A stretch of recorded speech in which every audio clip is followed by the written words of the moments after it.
En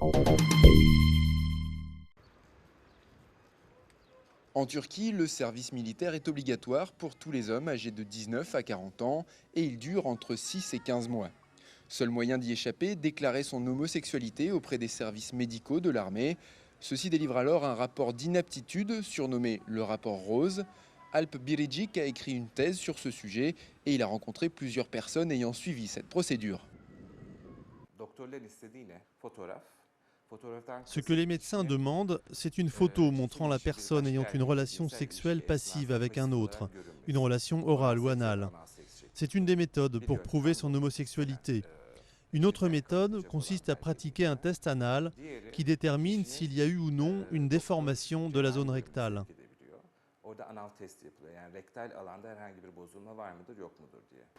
Désordre psychosexuel avancé, voilà ce qui a été diagnostiqué à Emre Can en 2006.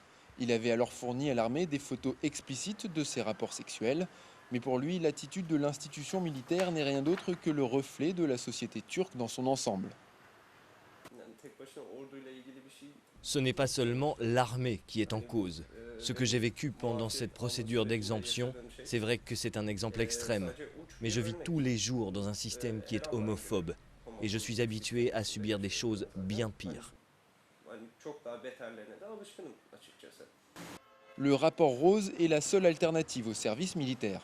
Car en Turquie, l'objection de conscience n'est pas reconnue légalement par les autorités. L'ONG Amnesty International décrit cette situation comme une négligence des droits de l'homme. Il faut changer la loi.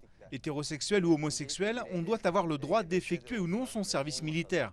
L'objection de conscience doit devenir un droit fondamental, en tant qu'être humain et en tant que citoyen.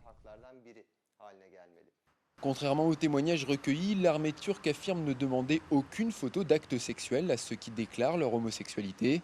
Malgré plusieurs demandes, le ministère turc de la Défense n'a pas souhaité s'exprimer sur ce sujet.